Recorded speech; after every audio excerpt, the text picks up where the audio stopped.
नमस्कार सभी को। तो देखिए यहाँ पर हम लोग क्लास 8th का एक सैम्पल पेपर लेके आए हैं जो कि साइंस ओलंपियाड का होने वाला है। 10 क्वेश्चंस इसमें होंगे और बहुत इंपॉर्टेंट क्वेश्चंस होंगे। इसी तरीके के ही क्वेश्चंस आपको साइंस ओलंपियाड में देखने को मिलेंगे। पहले हम लोग पैटर्न देख लेते हैं, कैसे आपको पढ़ाई करनी है वो थोड़ा सा देख लेते हैं। तो पैटर्न जो होगा उसमें 10 क्वेश्चंस आपको लॉजिकल रीजनिंग के मिलेंगे, साइंस के 35 क्वेश्चंस मिलेंगे और साइंस का ही अचीवर सेक्शन के 5 क्वेश्चंस होंगे। अचीवर सेक्शन का हर एक क्वेश्चन जो है वो 3 मार्क का है, बाकी सारे क्वेश्चन 1-1 मार्क के हैं।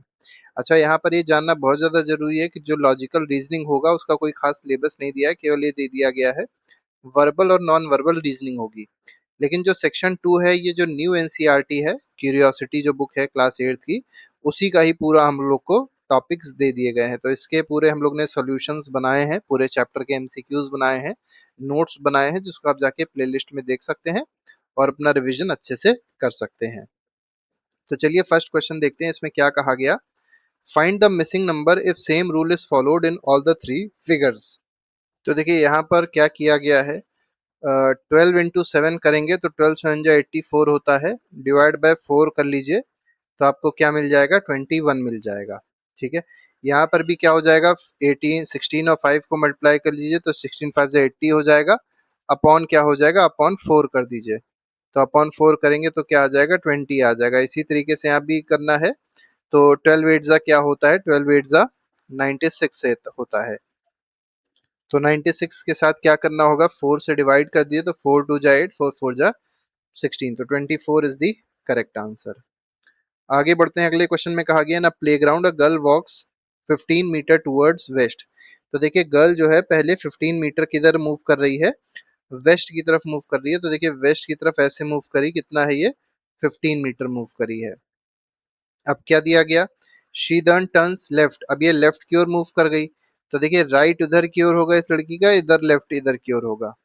और कितना मूव करी है, 20 मीटर इसने इधर मूव किया है। अब इसका जो मुंह होगा, इसका जो फेस होगा इधर की ओर होगा। तो जब फेस इधर की ओर है तो इसका ये जो हम लोग को लेफ्ट दिख रहा है, राइट जो दिख रहा है वो लेफ्ट है असलियत में उस लड़की का। तो लेफ्ट में फिर से मुड़ी और कितना चली है, 10 मीटर चली है, तो ये 10 मीटर हो गया। अब क्या कहा गया, finally she turns left and walks 15 metre. इसके बाद फिर से चलती है और यहाँ पे 15 मीटर यहाँ पे ऐसे चल दी। ठीक है, 15 इधर भी चल दी। How far is she now from the starting point. तो स्टार्टिंग पॉइंट मतलब ये था, यहाँ से कितनी दूरी पे है, तो ये दूरी हम लोग को बतानी है, वाली दूरी। कैसे बता पाएंगे, तो देखिए इसको पहले ऐसे करके ज्वाइन कर लीजिए, ऐसे करके, और फिर यहाँ पे ऐसे करके एक ट्राइंगल देखिए, तो ट्राइंगल इस तरीके का कुछ बन रहा होगा। ठीक है, अब देखिए ये पूरा जो था 20 था और ये 15 है, तो ये जो बचा हुआ है कितना है, 5 है, तो इसकी हाइट 5 हो गई। पूरा 15 था, ये 10 है, तो ये बेस भी क्या हो गया, 5 हो गया।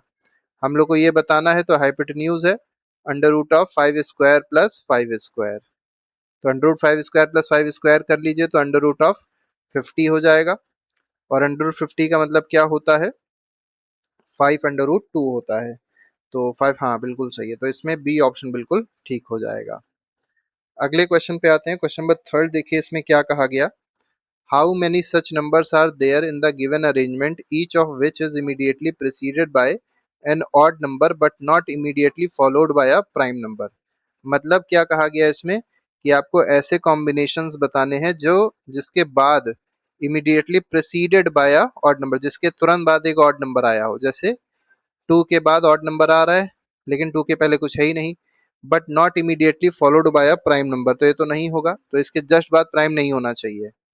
ठीक है, तो जैसे यहाँ पे देखिए 3 के बाद 5 है, तो देखिए 2 यहाँ पे क्या हो जाएगा, 2 प्राइम हो जाएगा, तो इसको नहीं ले सकते हैं। दूसरा देखिए 5, अब चेक करिए 5 में क्या है, 5 के जस्ट बाद आप देख रहे हैं कि क्या कहा गया था कि ऑड नंबर होना चाहिए, तो बिल्कुल देखिए ऑड है, लेकिन उसके पहले क्या होना चाहिए, prime followed by prime but not immediately followed by prime number. तो ये प्राइम नंबर है, ये भी गलत हो जाएगा। अगला चेक करिए, हम लोग 5 नहीं हो सकता तो 7 देखेंगे, ये भी है, 8 भी है, 9 चेक कर लीजिए। तो 9 हो जाएगा, बिल्कुल सही है 9, क्योंकि देखिए इसके जस्ट बाद 3 है और इसके पहले प्राइम नंबर नहीं है। अब अगला देखिए, तो ये पहला मिल गया, इसके बाद 3 नहीं मिलेगा, 6 भी नहीं मिलेगा, 2 भी नहीं मिलेगा, 4 भी नहीं मिलेगा क्योंकि 2 जो हो जाएगा प्राइम हो जाएगा। 7 देख लीजिए, 7 भी नहीं मिलेगा, 6 मिलेगा, लेकिन 6 के पहले प्राइम है। अब 9 जो है, 9 को चेक कर सकते हैं हम लोग, इसके बाद भी नहीं हो पाएगा। हाँ, ये वाला 8 हो जाएगा, क्योंकि 8 के बाद 3 है, लेकिन पहले जो है नॉन प्राइम नंबर है। फिर 3 चेक कर लीजिए, तो 3 के बाद भी 5 है, लेकिन उसके पहले नॉन प्राइम नंबर है, ये भी होगा, 3 हो गए। अब 5 को चेक करिए, 5 के बाद 2 है, तो ये तो नहीं होगा, ऑड होना चाहिए था। तो 2 चेक करिए, ये है, ये भी नहीं है। फिर ये है, इसके बाद 9 है, और इसके पहले 2 है, ये भी नहीं होगा। तो हमको मेनली 3 नंबर्स दिखाई पड़े हैं। वैसे यहाँ पर अगर देखा जाए तो 2 भी रख लिया जाएगा, क्योंकि 2 के तुरंत बाद ऑड मिल रहा है, लेकिन पहले जो है वो ऑड नंबर, मतलब वो प्राइम नंबर नहीं है, क्योंकि कोई नंबर ही नहीं है तो प्राइम नंबर नहीं है। तो इसमें 2 भी कंसीडर कर लिया जाएगा। तो टोटल कितने कॉम्बिनेशन मिले? 4 कॉम्बिनेशन मिले। 1 2 3 4, ये दोनों नहीं थे कॉम्बिनेशन। तो यहाँ पर मोर देन 3 इसीलिए आएगा, 3 नहीं आएगा इसमें। अगले में देखिए क्या कहा गया है। तो ऐसे क्वेश्चंस थोड़े से ट्रिकी होते हैं, इसको आप देखेंगे समझ जाएंगे, कोई ऐसी दिक्कत इसमें नहीं होगी आपको।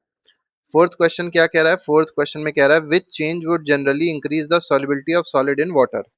तो सॉलिबिलिटी अगर बढ़ानी है सॉलिड की वाटर में, तो हमको क्या करना पड़ेगा? टेम्परेचर को बढ़ाना पड़ता है। तो इंक्रीज कर रहे हैं ना सॉलिबिलिटी को, तो इंक्रीज करने के लिए टेम्परेचर को लोअर करने से नहीं होगा, सॉल्यूशन को हीट करना पड़ेगा, मतलब टेम्परेचर को बढ़ाना पड़ेगा। अगला क्वेश्चन देखिए, अगले क्वेश्चन में क्या कहा गया है। अगला क्वेश्चन कह रहा है kinetic friction is independent of the area of contact and depends on the material. तो काइनेटिक फ्रिक्शन एक ऐसा फ्रिक्शन होता है जो एरिया से इंडिपेंडेंट होता है। तो बिल्कुल सही बात है, एरिया पे नहीं डिपेंड करेगा, लेकिन मटेरियल पे डिपेंड करेगा। जितना ज्यादा मटेरियल रफ होगा, फ्रिक्शन भी उतना ही ज्यादा होगा। तो ये बात बिल्कुल सही है, तो ये तो स्टेटमेंट ट्रू है। Limiting value of static friction depends on area of contact and is independent of material. तो जो लिमिटिंग फ्रिक्शन होगा, क्या वो एरिया पे डिपेंड करता है? तो वो भी एरिया पे डिपेंड नहीं करेगा। वो भी किस पे डिपेंड करता है? नेचर ऑफ सरफेस पे ही वो डिपेंड करता है, और नॉर्मल रिएक्शन पे डिपेंड करता है। ठीक है, नॉर्मल रिएक्शन पे डिपेंड करता है। तो ये स्टेटमेंट आपका क्या है? फॉल्स है। तो पहला स्टेटमेंट सही है, दूसरा स्टेटमेंट गलत है। तो सी ऑप्शन बिल्कुल ठीक है इसमें। अगला क्वेश्चन है क्वेश्चन नंबर 6। सिक्स क्वेश्चन देखिए क्या कह रहा है। A soft iron bar is enclosed by a coil of insulated copper wire as shown in the figure। तो देखिए इंसुलेटेड कॉपर वायर है, और यहाँ पर एक सोलेनॉइड बना हुआ है, तो इस तरीके से टर्न्स दिए गए हैं। When the plug of key is closed, मतलब करंट को पास करा दिया गया। Face y of iron bar marked edge, तो यहाँ पे जो फेस y है, यहाँ पे क्या कौन सा पोल मिलेगा, ये यहाँ पर आपको बताना है। तो देखिए इसमें मेनली हमको करना क्या होता है? फिंगर्स को कर्ल करना होता है। फिंगर्स की कर्लिंग आप देखेंगे तो ये जो डायरेक्शन दिखाई पड़ रही है, कुछ इस तरीके से इसमें फ्लो हो रहा है करंट, मतलब कुछ इस तरीके से करंट को फ्लो कराया गया है। अब यहाँ पे क्या करना होगा? एंटी क्लॉकवाइज है, फिंगर्स को कर्ल करिएगा इसी डायरेक्शन में, एंटी क्लॉकवाइज डायरेक्शन में कर्ल करेंगे, तो जो हमारा थंब आएगा राइट हैंड का, वो इधर की ओर शो करेगा, और जिधर शो करता है वो हमारा नॉर्थ पोल होता है। तो वाई पे क्या आ रहा है? नॉर्थ पोल आ रहा है। तो ए ऑप्शन इसलिए सही है। या ये भी आप ऐसे समझ सकते हैं कि जो माइनस के साथ लगा होगा वो हमारा क्या होगा? नॉर्थ पोल होगा। ठीक है। वैसे थंब जो होता है वो नॉर्थ की तरफ शो करता है, कर्लिंग हम लोग को करनी पड़ती है फिंगर्स की। ये फिनोमिना होता है, ये रूल है, इस रूल से आप इसको समझ सकते हैं। अगले में कहा गया Gelidium is a dash algae. तो जेलेडियम जो है एक कैसा एल्गे होता है? तो ये रेड कलर का एल्गे होता है। तो ए ऑप्शन बिल्कुल ठीक है। तो ये जो एल्गे है, ये रेड कलर का होता है, और इससे मेनली जो अगर होता है वो क्रिएट किया जाता है, जिसको फूड इंडस्ट्री में लैब में यूज किया जाता है अगर को, ये इसी जेलेडियम से क्रिएट किया जाता है। Which of the following diseases are caused by bacteria. Bacteria से कौन कौन सी डिजीज होती है, ये आपको बताना है। तो मीजल्स जो है ये वायरस से होता है, ट्यूबरक्लोसिस बैक्टीरिया से होता है, टेटनस जो है टेटनस भी बैक्टीरिया से होता है, जॉइंटिस अगर आप देखेंगे वायरल डिजीज है। ठीक है। मम्स आप देखेंगे मम्स भी वायरस से होता है, मलेरिया प्रोटोजोआ से होता है। ठीक है। मम्स भी वायरस से, बात याद रखिएगा। तो कौन कौन सी बैक्टीरियल डिजीज आ गई? 2 आ गई और 3 आ गई। तो 2 और 3, that is option number A is correct. अब यहाँ पर देखिए कुछ केमिकल रिएक्शंस आपको दी गई हैं। 2 chemical species X and Y. अब अचीवर है, तो आपको ऐसे क्वेश्चंस मिलेंगे जिसमें कई सारे ऑप्शंस होंगे, फिर बताना होगा कौन सा ऑप्शन सही है। तो 2 केमिकल स्पीशीज हैं एक्स और वाई, कंबाइन करते हैं टुगेदर टू फॉर्म पी। ठीक है। तो एक्स और वाई कंबाइन करके पी बना रहे हैं। अब क्या पूछा गया है कि X and Y can not be broken. X और वाई को आप ब्रेक नहीं कर सकते हैं।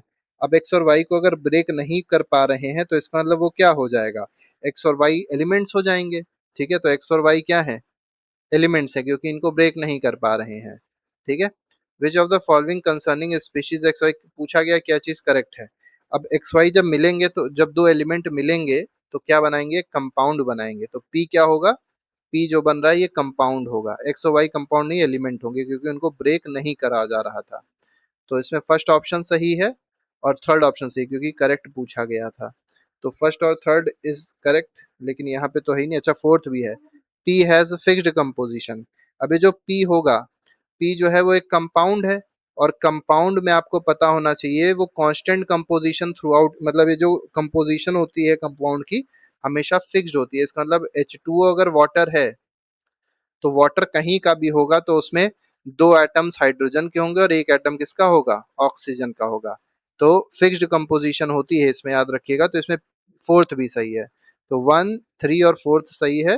तो इसमें 1, 3, 4 जो डी ऑप्शन है वो बिल्कुल ठीक हो जाएगा। लास्ट क्वेश्चन देख लेते हैं। लास्ट क्वेश्चन में क्या कहा गया है, क्वेश्चन नंबर यहाँ पर 10th है। 10th क्वेश्चन कह रहा है which of the following statement is are correct, पूछा गया कौन सा स्टेटमेंट इसमें करेक्ट है। पहला स्टेटमेंट दिया गया, growing the same crop repeatedly in a particular area is known as polyculture. अब सेम क्रॉप को आप बार बार अगर ग्रो कर रहे हैं, क्या उसको पॉलीकल्चर कहते हैं, नहीं। सेम क्रॉप को अगर ग्रो कर रहे हैं तो उसको मोनोकल्चर कहते हैं। ठीक है, तो मोनोकल्चर इसको कहा जाता है, पॉलीकल्चर इसको नहीं कहा जाता। तो ये स्टेटमेंट क्या हो जाएगा, फॉल्स हो जाएगा। अगला क्या कह रहा है, UNESCO has declared Sundarbans a world heritage site in 2002। देखिए 2002 में नहीं डिक्लेयर किया था सुंदरबंस को वर्ल्ड हेरिटेज साइट, बहुत पहले ही डिक्लेयर कर दिया था। 1986-87 में इसको डिक्लेयर किया गया था। तो ये भी स्टेटमेंट क्या है, फॉल्स है।